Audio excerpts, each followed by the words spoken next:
Echo! Echo! You're trash. You're trash. You're... Yes, what's going on, producer friends? Back with another video. This time we're talking about delays are really good for creating like a sense of space in your track and giving it kind of a world to live in. But if you're not careful with your delays, they can muddy up your mix a fuckload. But luckily, there are a few simple ways that you can kind of keep them clean, but also keep them interesting and not super boring and spice them up.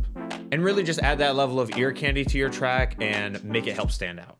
So I'm going to be using the delay in Ableton. I'm just going to start out with a really simple delay and then slowly spice it up and give you guys examples along the way. But I also want to hear from you guys. So if you have any good tricks or tips for delays, comment them below. I know I've said this before, I'll say it again. I learned a ton of shit from the comments. So if I miss something in this video that you guys use all the time, definitely let me know.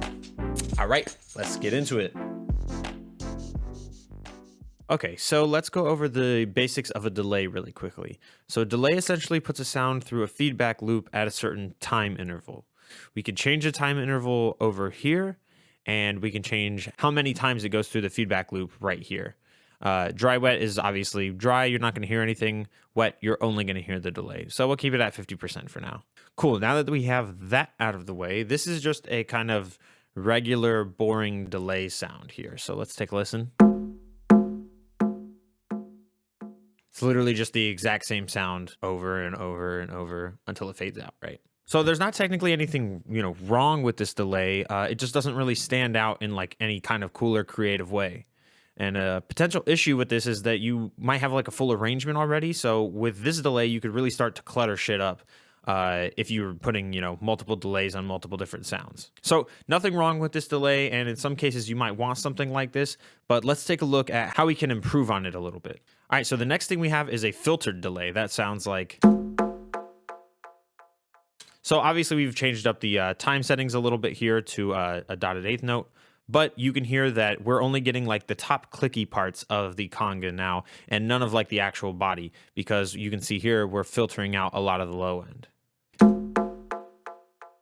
This is great if we have other drums or sounds going on in that region that we don't want our delayed signal to clash with. It also just adds some interest overall and starts to create a more believable space, because with actual echoes, like in nature, lower frequencies don't echo off of surfaces as well as higher frequencies. So this kind of starts to create a more like realistic kind of delay. All right, so now we have a stereo delay, which sounds like... And for you headphone wearers out there, or if you have a good pair of monitors, you'll definitely notice this. So you can see right here, we've actually messed with the time parameters a little bit. You can kind of nudge where the delay happens, forward or backward in time, with these little movement things down here. So we can make it really, really obvious, right? Because they're all over the place now. But in the original example we had, it was a little bit more slight, and this kind of creates a Haas effect, and a Haas effect basically means that you're delaying one side's signal just by a little bit in order to make it sound like it's coming from that side. Because if a sound like in nature happened over here, it would hit your right ear milliseconds before your left ear. We're basically just kind of recreating this. But it's super useful if you have a lot of stuff in mono and you want a stereo delay so it doesn't mess too much with your mono signal. Another quick tip for stereo delay is ping pong delay. That's just going to alternate left and right like this. All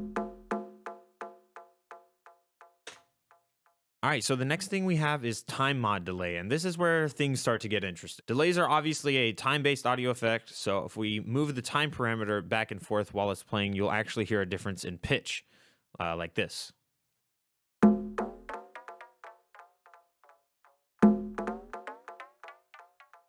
So you can hear there on the right side that the pitch is going up and down as I'm moving the time back and forth. But we can actually get the delay to do this for us with this modulation section right down here. So basically, this is just an LFO that's going to move the time parameter back and forth for you. We could easily do the same thing by routing a Max for Live LFO to the time parameters, and it would do the same thing. So if I really exaggerate this, you'll be able to hear what it sounds like. And we can turn the rate up. And you can start to get some really trippy effects with this. Or you can use it in a slightly more subtle way. And I find that's really good if you want to kind of create creepy sounds because things are going to go kind of slightly in and out of tune. And that's always gives you kind of an unsettling feeling. Especially if you pair it with another creepy sound like this little swell I have here. You could start to get some cool stuff.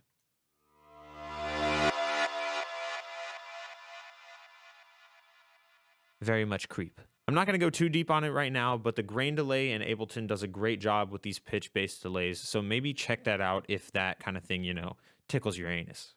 Okay, so for this next delay trick, I've actually used an audio effect rack. So all you got to do is drag in the audio effect rack and start dragging your audio effects right here. What you can do actually, though, is hit this little button and create multiple chains. So now you have duplicates of your signal. So I already have that done right here. And you can see we have one that's called dry with no audio effects on it, and one that's called wet with 100% dry wet delay on it. In this way, we're splitting the signal. So now we can process the wet signal completely independent of the dry signal. So if I take off a couple of these effects and we just hear the delay, this is what it sounds like.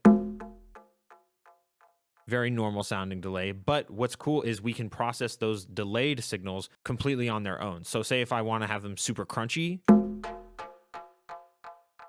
and maybe add some reverb to it, and then a metric ass load of chorus, you can start to get really, really trippy delay signals. You could also do the same setup with like a send and return track if you're going to send multiple things to this delay. But for this instance, I'd kind of like just having everything, in one chain. All right, and this is probably one of my favorite delay tricks, actually. And I'm calling this like a double delay because you can see here I'm splitting the signal. And again, we have a dry signal and a completely wet signal, but I've turned the feedback completely down. So it's just going to play one time after, like that. Now, what's cool about this is if we delay the signal again, but on a 50% dry wet, and bring up the feedback, change around some of the time settings, change the filter, make it sound a little bit different, we can actually get a delay on our delay. So you'll hear that the rhythm will come in quickly, but after our initial delay hit. We can actually add another delay and get it even more complicated.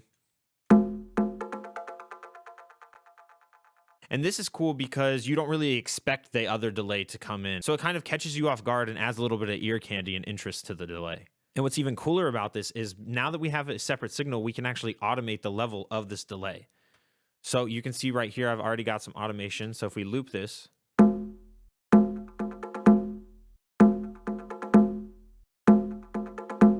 and that's automatically way more interesting than if we just had a conga with a delay on it.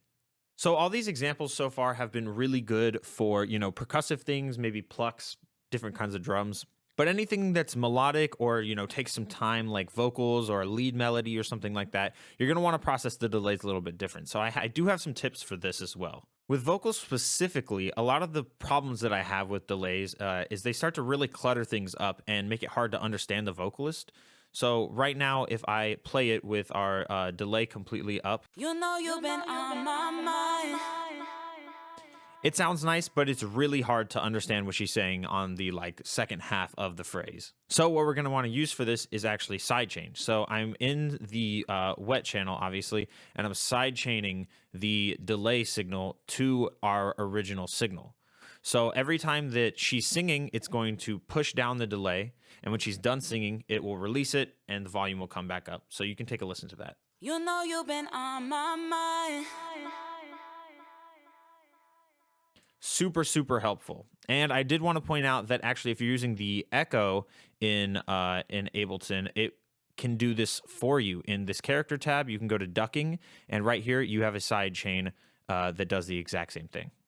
And say if we have multiple vocal parts like a higher harmony or something like that, we can start to mess with these delays in really interesting ways. So let's say we have the original vocal melody and we want that delay to be really in the center. You want to hear it a lot, as it is right now. You can hear it's right down the middle. So we want to have a delay on our higher harmonies too, but we don't want them to start really building up and clashing with each other. So one thing we can do is go to our higher harmonies and we can actually filter it so it's getting a lot more of the high end rather than our original vocal, which is getting a lot more of the low end. You can see it's getting a lot more high end, and we're also messing with the time over here to create, like I said, that Haas effect. So they end up stacking onto each other, but sound totally different. And that will give you something like this. You know you've been on my mind. And it really just makes your delays sound a lot more full. But that is it for me, guys. I hope this gives you guys some ideas for coming up with more interesting delays. If you guys have any tips about spicing up your delays or any things that you guys do, definitely mention them in the comments. I say this all the time. I learn so much shit from the comments, so definitely help me out down there. And I will see you guys in the next one.